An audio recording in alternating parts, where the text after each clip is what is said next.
Tanse, and welcome to AunTea Time. I couldn't think of a better way to start this podcast than with my sister Indian Way, Shaelynne. Shay and I have been best friends since grade 5. She's a Nakoda from Carry the Kettle and Cree from Ochapowace. And we've been through everything together, growing up on the res, playing sports, learning about who we are, and figuring out what it means to walk in a path of healing. Being a Rez Girl comes with so much pride. Humor, resilience, but also challenges, and that's what we're going to talk about today. The good, the bad, and some things we don't always say out loud.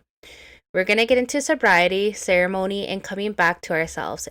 And because Shay is also a hunter, we're going to talk about what it means to exercise our treaty right to hunt today. Her family has always practiced those rights. Her dad even runs an outfitter. And we'll get into what hunting meant to our ancestors, how it's changed, and what it still teaches us today. But before we get into all that, I need to test Shay's instincts with a game of Rez Girl Scenarios. And let's see if she still got it. We're on the air, so pick up your mics. Pick up the mic. Yeah, okay. Sparky, move. Mic.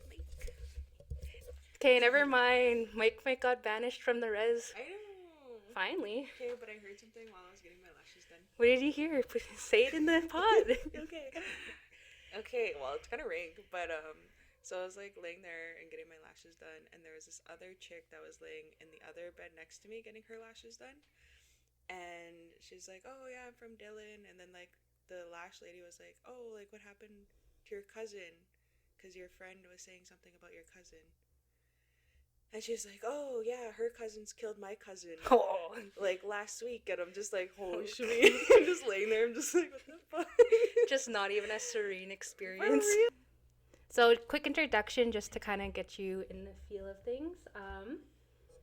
Here is my bestie since grade 5, my sister in ceremony, and the one person I know I can always be real with, Shay. Oh, I'm just sweaty after trying to put up that blanket. It's a nice blanket, though. It is a nice blanket. Yeah. Where'd you get it? I don't know. My mom gave it to me. Chiefly things. Yeah, I wish. Okay, I guess just to first start to get into it, even though we already started spilling the tea. Yeah. I wanted to play a segment, and it's called Rez Girl Scenarios, and it's like, what would you do? So I'm gonna list off things of what you would do, and just like top of your head, first thing comes to mind, you could answer. Okay. So you're at the powwow and the MC calls a tiny tot special, but you see a kid who's definitely like 10 years old running out there. What do you do? Trip him. Oh. Push him over. Yeah.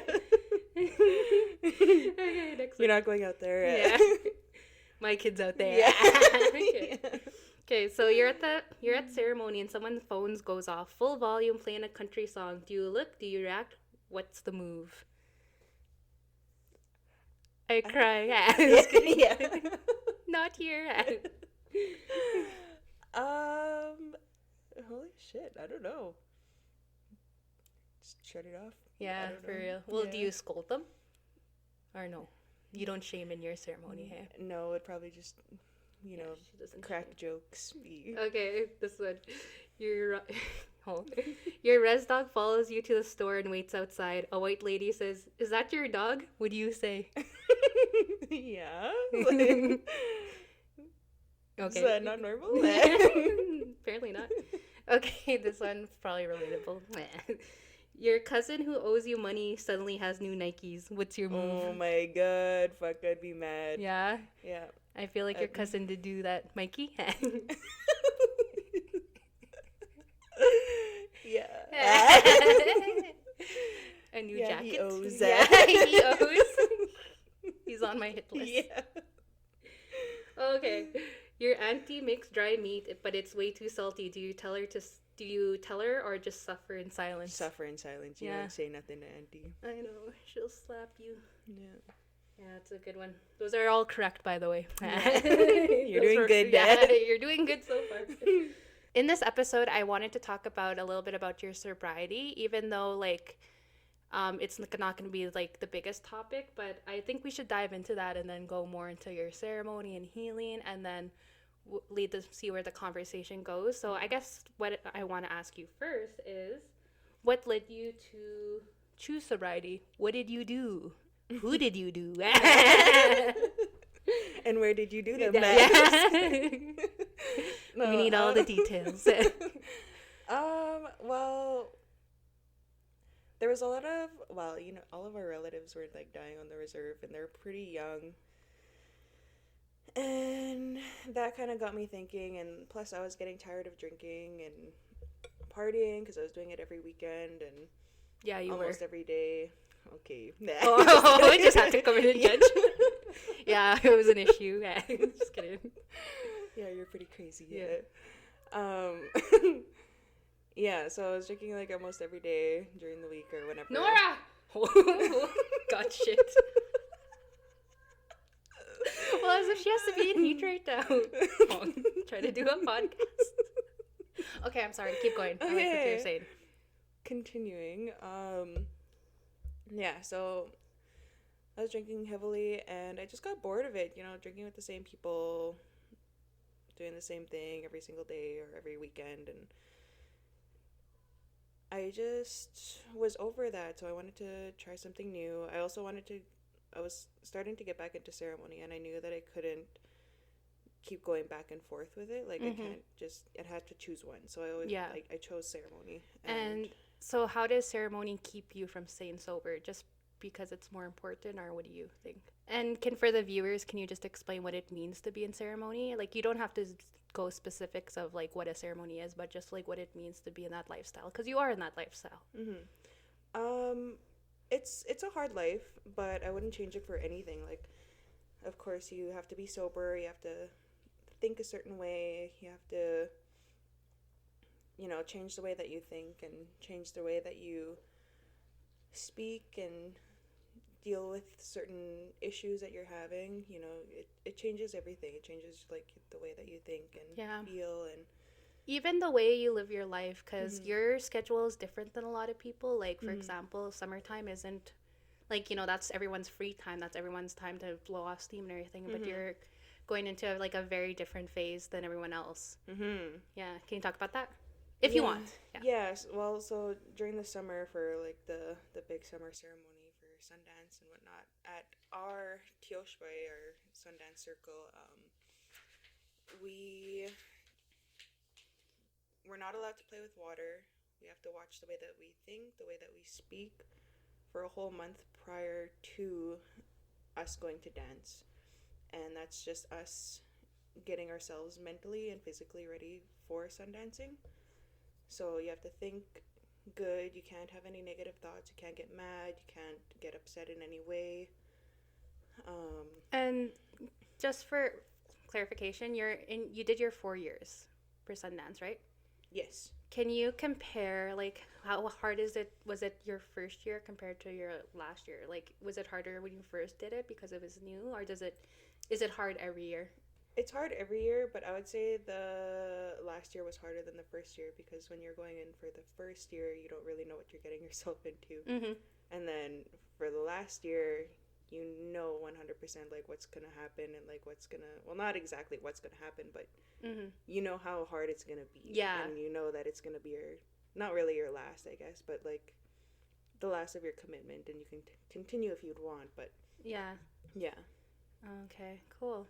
Is there anything else that you kind of want to talk about in terms of ceremony? I guess maybe for the viewers, what's the appropriate attire when you get it for the women? Just wearing dresses. You have to wear skirts. Yeah. Long things covering your legs. You can't show your legs or anything. You have to. And it's not a shame thing. No, it's not a shame thing at all. It's just out of respect for yourself and out of respect for others, because they have to keep their minds a certain way during those times. Yeah. And it could be triggering. I also think it's like kind of, and mind you, this isn't like a teaching or anything, but our people were so modest and humble. And even though it doesn't seem like it when we wear all our jewelry all the time and things are always flashy, I mean, that's just part of the culture, but I find wearing a skirt is just a way to keep you connected to the ground and keeps you connected to Mother Earth. And as women, we have a special connection with Mother Earth. So actually that is a teaching. My mom said, like, you look at the teepee And the woman, it's like a home, and the teepee is like a home, and it looks like a cook wearing a skirt. Yeah, so I kind of add, okay, no, that's awesome. I always enjoy hearing your stories about your sobriety, because sobriety is a hard thing. It is hard. It's hard, and even when you don't have a big problem, like a month or even a week is a big deal, because our culture is so much into drinking, nightlife. It's a way we distress in this world, and because of colonization, you know, that 9 to 5 mentality, work, work, work, and then go have a beer and do it over again. And as a way, and people don't, if you look at it this way, like sobriety is a way of decolonizing. You're not opting in for that 9 to 5 drink cycle. You're like, no, I'm going to spend my free times and I'm going to decompress in the lodge and with my people. Thanks. Oh, I gotta take this out. Cut the cameras out. It's my good. He needs a lawyer.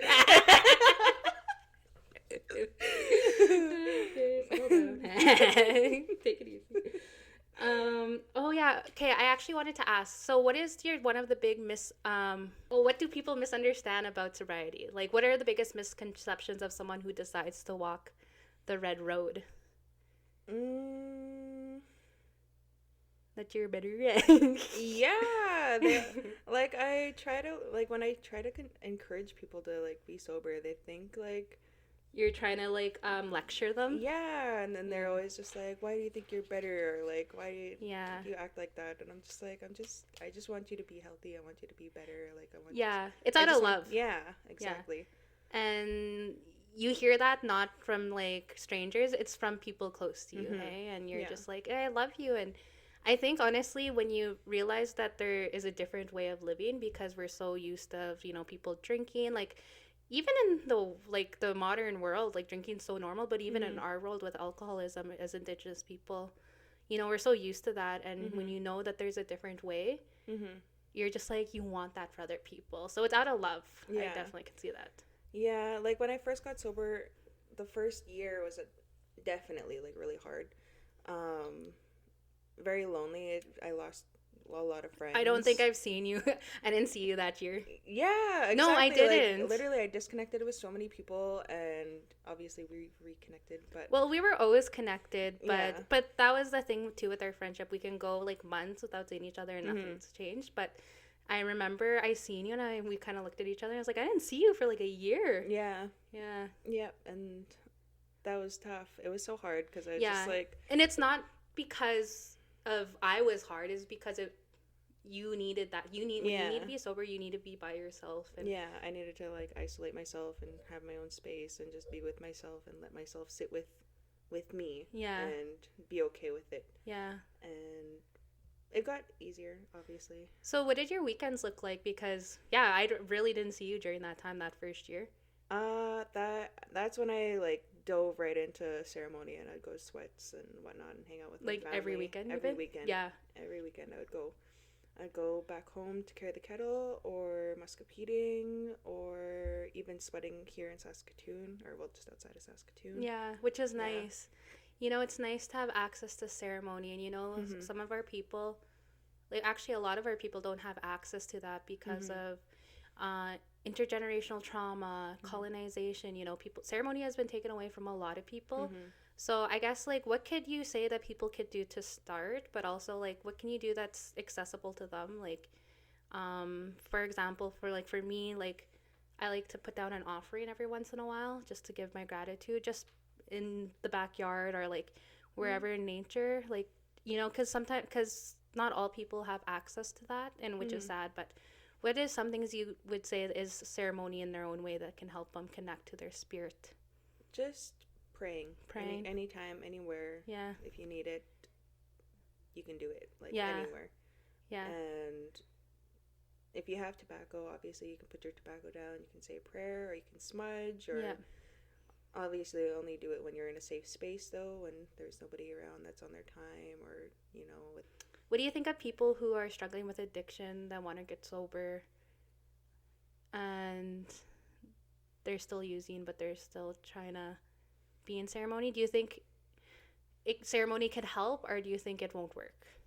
I think it could help. It can help. Yeah, Yeah, definitely it can help. for sure. And would you encourage that? Yeah, 100% I would encourage it. Yeah, that's awesome to hear.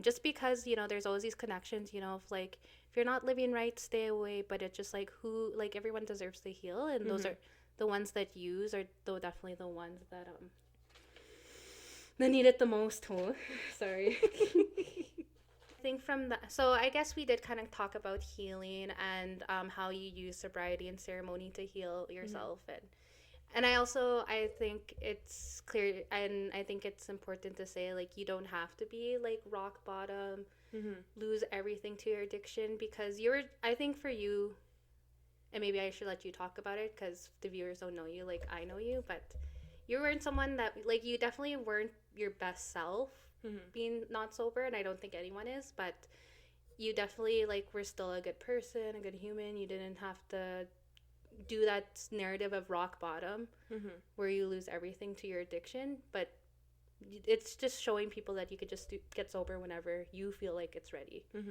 And you don't have to wait for an intervention. You don't have to wait for someone to tell you like, "Hey, it's a problem." Yeah. Hey, settle down. Yeah, for real. No, I realized that myself, and I'm so thankful that I did.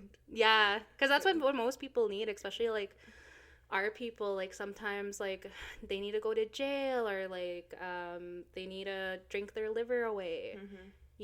DUI, things like that. But today like in a modern world you just need to decide for you if you love yourself enough. Mm-hmm. And like this is not a sobriety podcast, like I am no way sober. Like I still have my wine, but I really respect anyone that does that journey and Mm-hmm. is part of that journey and everything. And yeah, I guess maybe our next thing is we should kind of share about a little bit about us, like how we grew up together. Mm-hmm. Like in the introduction, we were best friends probably, I wouldn't want to say grade 5. When did you live in CTK? Shit. Because you still lived in CTK. Yeah, I was like back and forth because I Yeah, remember being in kindergarten and whatnot in Ochap, but then I went to CTK and I was there from grade I think 2 to 5 or I think you're right. Yeah. yeah. Because, okay, we were best friends before that then. You know why? Because we were best friends when you played hockey with Ochapowace, but you went Yeah. to school in CTK. Yeah. And I remember we had like little necklaces, and I thought this was Yeah. so cool. And then you came back to school in grade 6 after your mushroom passed away. Oh, was it or grade 5? No, it was Grade 5? it was after grade 5 and then I was in school for a little while and then he passed. But I remember when I was still living in Ochap. Well, like I was living in Cree the Kettle, but then I remember moving back to Ochap and I would commute to CTK with Colleen Bob because she was teaching over there. I had no idea Yeah. that you had to commute, that you were commuting. I guess we're Yeah. like little kids. We don't ask. Like, how'd you get to your Yeah, yeah. So my cook would go drop me off at Colleen's like real early in the morning Yeah. and would go over there. And yeah, Damn. Wait, you would commute to CTK? yeah, I'd commute to CTK. Oh, damn, you're dedicated. Mm-hmm. I just wanted to live with Cookum and Mushum. Yeah, on your mom's side? Or On my yeah, on with my dad's side. Oh yeah, you're right. I'm getting it all mixed up. Yeah. I'm all mixed up. No, and I actually kind of wanted to mention your mushum because I think that too like connected us in a way, and not to say like for anything special, but Mm-hmm. we have mushrooms that were like really prominent in leadership in indigenous Mm-hmm. country, and just knowing them is a lot, but also like being able to sit and have those conversations and not a lot of people have. For the viewers, Shaylynne's mushroom was our late chief Denton George. I think he served for 14 years. I can't even remember how long. It was before we were really young when he passed away, but he's a prominent leader in our history, and he was an advocate for Indigenous and treaty rights, and Mm-hmm. very great guy. He was a mentor to my mom, Mm-hmm. and yeah, no. And then my miss on my dad's side was a chief for many years, Tony Cody. He created the Tony Cody Winter and Summer Games that are across Saskatchewan for First Nations people, and yeah. So I just feel like that always connected us, and I don't know Mm-hmm. how, but just Well, it's being probably, proud. yeah, and I feel like it's probably because your mom and my mushroom were so close. Yeah, they worked together. You know, she was his what was she? His admin. She or no, she was Yeah, she worked at the front desk at yeah, no, the shipping council. he was, she was his assistant, like his Yeah, executive assistant. yeah, Yeah, and so, yeah, and actually, like thinking about it, when he passed, your mom was the first one there. yeah, you know Yeah, what? I remember that day. yeah. You know how, okay, so my mom never leaves the house without makeup or like Mm-hmm. not, she's always dressed up to the nines. Mm-hmm. And this is like the day you have house phones. And I remember we had a white house phone. Mm-hmm. And what had happened was my mom got a phone call and she was like, "Hello? What?" Drops the phone, runs fucking straight out of the house, and is Mm-hmm. gone all day. We Mm-hmm. don't even, we're like kids, we don't even know what the hell happened. Mm-hmm.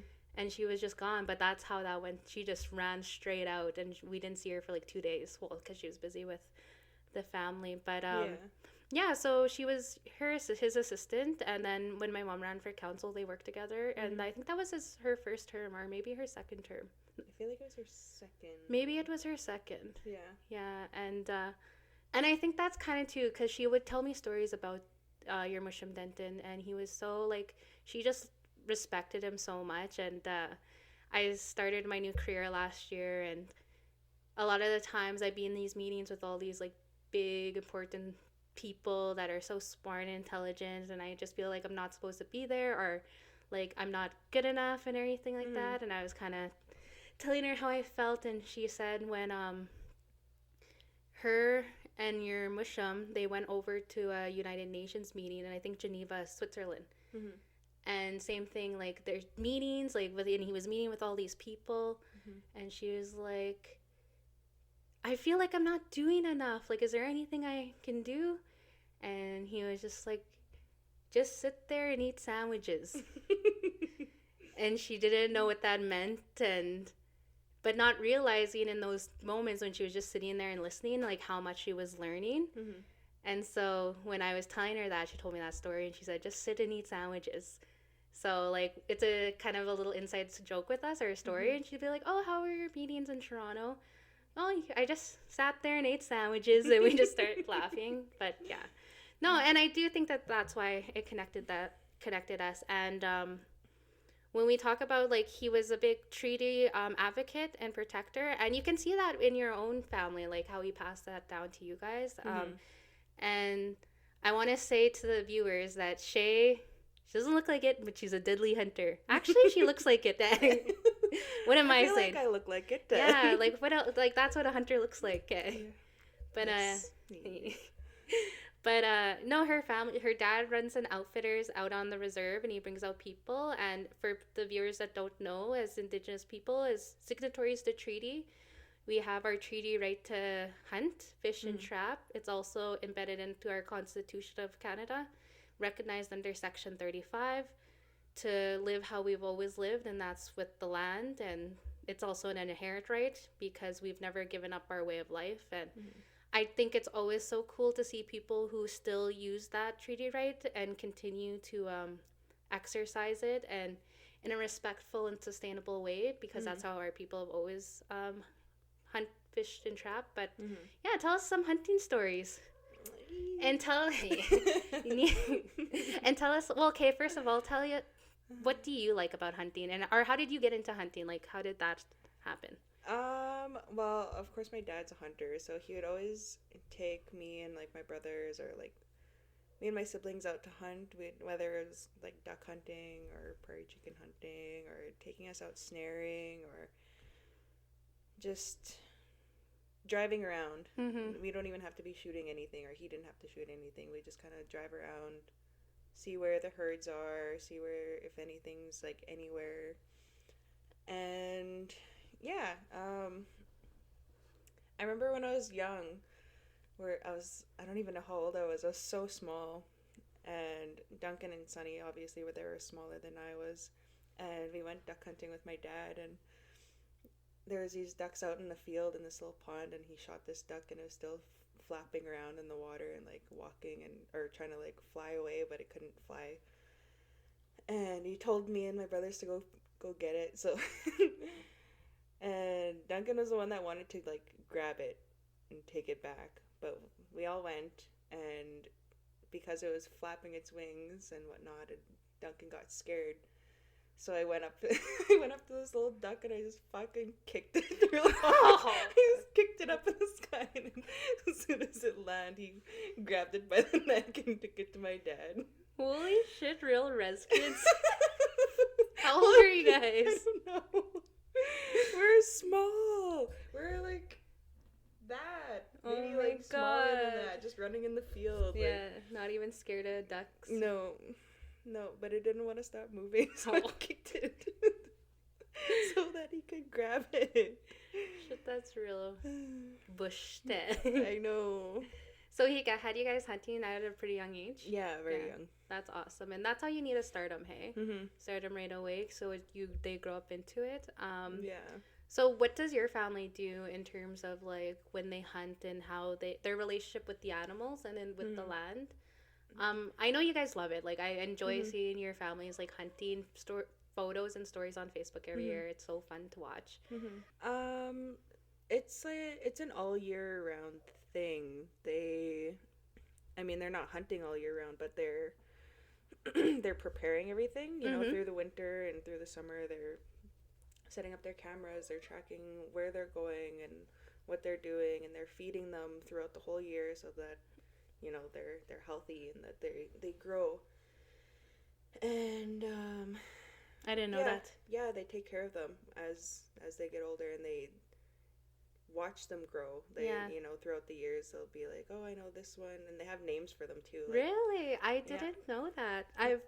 You know, my uncle and them are hunters just next door, but you know, I just was never taken out or really, you know, I do other things. I'm a gatherer. Gather knowledge. So they pretty much take care of them throughout the years and watch them grow up and help them grow. And obviously we harvest every year, but we don't over harvest. We just get enough for like, you guys, our family or for people that ask for them. Or when my dad brings those other Americans in for hunting, obviously when they don't take the meat, they just take the antlers. So my dad gives the meat away to like people in the community. Yeah. And and I know that that's a common practice on our nation and other First Nations, is when they hunt, they usually give away the meat to the community, and that's how like us, like for the ones who aren't hunters, like we always end up with deer meat in our fridge. Yeah, and it's just like nice, and it's so nice, and it's a way to bring in community and get everyone involved in it and have everyone benefit from that treaty right to hunt, and it's a good way to feed our people. And I think that's so cool what you guys do, and I didn't know that they took care of them all year round. Yeah. What about that moose you just shot or was that an elk you shot back in October? That was a moose. A moose? Yeah, we're actually me and Duncan were trying to go out for elk, but that moose literally just like walked right in front of us, and we were only there for 5 minutes. That's crazy. We didn't even make it. What does that mean? Like, does that just mean that it was ready? Yeah, I guess so. Did you call for it? No, it was literally just standing in the bush, and we were walking to our spot, and we weren't even halfway to our spot, and it just like started making noise in the trees or like in the bushes, and then back on the air having some tech difficulties. What were we talking about? That moose. Well, a ghost set off the camera, so maybe we're not supposed to talk about it. Just kidding. Just kidding. No, tell us about that moose. So we were walking, and we're not even halfway to our spot, and we heard this moose over to the left of us, and Duncan was like, just wait, like stop. And I was the one holding the gun, so I stopped, and we're looking, and we're just like, I was like, oh, what's that? And he's like, oh, there's a moose in there. And there happened to be two, but one was a female, and the other one was obviously a male. And the female took off, but the male just slowly walked out. And me and Duncan were just standing there talking and wondering if we should or well, I was wondering if I should take it or not. And he just said it was up to me. So then I just got the gun ready. I took the safety off and I aimed and fired. And then Tabry and Braden just came right away because they heard the gun go off. But How does your dad go? His one story. Which one? When he was telling the boom. Yeah. That's how you should end it. And boom. And boom. Fucking done. The funny thing was that Duncan was trying to tell me to like push over like more towards him, but I couldn't hear him because I had my little earplugs in, and he was just really trying to like wave me down and talk to me and just be like, "Come this way. There's willows in the way." And then I shot anyways, and he was like, and he just started laughing. He was like, "Never mind. There's no willows." And yeah, then Taves and Braden came over and they helped us gut it and whatnot and loaded it up in the truck, or actually no, on the quad, and then we had to drag it out with the quad. Yeah, you ever see that meme where it's like this little girl is in the back in her car seat and there's like a full deer in the back? Yeah. Is that like you guys growing up? Yeah. You get picked up from school or hockey? Yeah, just a fucking body in the truck box. Damn. Yeah. And like I would say it's such a privilege to have that kind of upbringing that you have. Like I'm sure you and your siblings will never know. Like if we went into apocalypse right now, like you guys would be good. Yeah, right? You would die. Yeah, I would die. Yeah, unless I could just find a bunch of canned soup bags. Some click. Yeah, some click and I'll be good to go. No, so I think that's really cool. And when we talk about self-determination and self-sufficiency, it's really rooted into what we've always done. We always fed ourselves. We always took care of ourselves. And obviously, like, hey, maybe that's why all your siblings are skinny too. Oh, because you guys are skinny. Like, maybe. Just naturally. Like, all of you. Like, usually there's one fat sibling and none of them are big. Just me, yeah. Just kidding. Shay, you're always skinny. Always fucking gunned you off all the time. No, I'm kidding. So, actually, yes. And I guess this connects with everything. I hated hockey growing up. And I honestly think the only thing I liked about hockey was you. Really? So you know what? I hated it until I started playing women's, and when your Mushin would coach us and Audrey, and they were like, for once, we didn't have people screaming at us, even when we were kids, about like not knowing and everything. So I was able to just like play the sport without like that pressure and anxiety. And after that, I realized like, hey, I'm kind of a good skater. Hey, like I kind of actually like this game. I like moving and. Hey, I can actually rock this person. Yeah, like hey, like I'm not useless. All like, and so like they really like encouraged me to like stay into hockey, and you know, obviously we played for so many years together, and we always played with the boys. Yeah, that was rough. I know, and it was just all Sparky. Come on. I know, one has to be in heat, one has to eat. As if that right. Okay, whatever. He's gonna just edit that out. Yeah, no, I'm just trying to think of when did you think we actually like? Because we were always close, but I feel like there's times we just go off, and I think this is the theme for us. Is like we'd always go off, but we'd come back, go off, come back, and I can't even remember when I don't even remember when we first met. To be honest, like we were just at school. Yeah, we've always known each other. We were just around, and I was always closer with like. Well, obviously, I was always like with Tabes and Ethan and Lucas and Rob and whatever. Because you guys were a year older than I was. Yeah. Yeah, no, and then I don't know. I just like they're back, and but always close. Like never not close. And I think in high school is like when we kind of got wickedly codependent on each other. Like stayed at each other's house almost mallards. I know all the time. Did everything together. Which was so fun, though. It was. We were just little shitheads. Yeah. We were actually so it's like so funny because everyone thought I don't know why like that we were goody goods or whatever. Yeah, no, we were bad. No, we were bad. We drank, smoked it, got in fights, and no. Kind of. Kind of.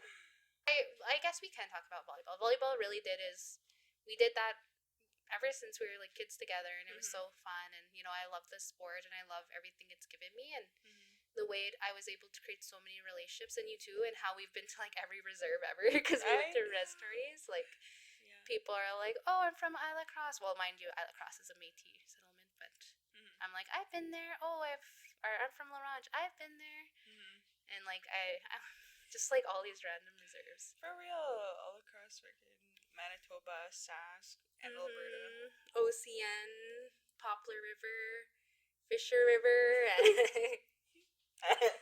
Thunderchild. Yeah. Trying to think of where else. In fact, we've been all over. Yeah, it's been fun. It's been a good time. I wonder if we have any crazy res stories. Ooh. You were there during the trap van phase for sure. Yeah. When we would fit like 17 people into our trap van and go all over and crashed it. Oh yeah, I forgot. Trying to come to school. Yeah, and then I crashed it again trying to go to volleyball practice. Shit, we were bad kids. Man. And then like we went to our first parties together. I'm just trying to think of what else we've done. Man, we've done it all. Yeah, we just drive around. Yeah. Get high. Like what else could you do on the res? Like but we were good kids. We would go to volleyball practice first, then get high.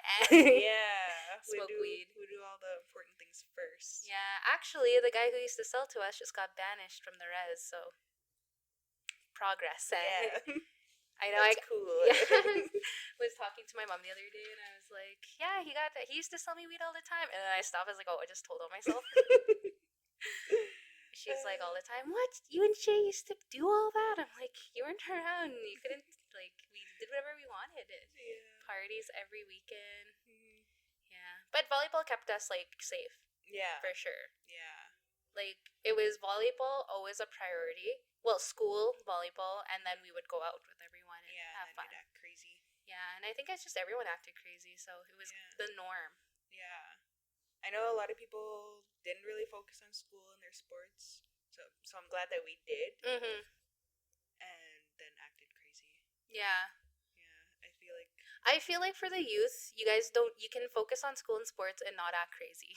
Yeah. You don't need that part, because then it comes with complications in the future. Yeah. Because then you think you get to act crazy in the real world, and then you're just like, you have to wake up the next day for things. You can't be in bed. You can't just... Oh, wait, I know what we can talk about. How the fact that we're not cousins. Yes! Okay, that's fucking weird, because both of us are related to everybody else but each other. Everyone in Treaty 4. Yeah. I have relatives in CTK. You're from CTK. I have relatives in Kakawishitao. You have relatives in Kakawishitao. Mind you, I even have relatives that are Tapetats, and you're related to the Tapetats. Yeah. Yeah, but different ones, I'm pretty sure. Probably. I don't know how that works. And then we're both from Ochapowace, and basically when you're from the same res, there's a big chance you're related. Yeah, there's a link somewhere, but it's just like we don't have that link. No one hooked up with a fucking George, and no one hooked up with a Cinnabon or Kenny on both sides of our family. Unless someone did, and someone knows the history, let us know. But so far we can't figure it out. Yeah, and then on your mom's side, and then my dad's side, like, not even. Unless you guys are related to anyone from Cody. No? I don't think so. Yeah, I don't. Everywhere else. Yeah, which is crazy, because that means you could have dated my brother, and I could have dated your brothers. That's weird. That is weird. Those are like my brothers. Those are like Sunny and Duncan are like my brothers, and Jared and Mishana. Those are like. So I guess what we can say is, although we're not related through blood ties, we're related through kinship. Because it would be weird. Like if if my kids dated your kids, I would be like, no, not allowed. No, that's your cousin. Yeah. So we're related Indian way, and I always tell people that Shay is my sister Indian way because we are, and that's how it works, and that's how Indigenous culture works. Yeah, so I think that's the way we can end off. That's the one. And if any cookums out there know how we're related. Yeah, we're mushums. Or they them say. Yeah. Hit us up. Mm-hmm. No, other than that, I just again I want to say thank you, Shay, for being on my first episode. This was actually really fun, hey? Yeah. Yeah. I love this. Yeah, we gotta do it again. We gotta do something crazy. Yeah. And then we'll talk about it. Yeah. No, I loved it. Okay, well guess we'll wrap up there. Say bye to everyone. Bye. Say do a moose call. Yeah. Later, Shy. No. Come on, Lily. No, I'm shy. Sing a song. Sing a sota. Dance a sota. Okay. Okay, I'll stop now. Okay, bye everyone. Thank you so much for listening.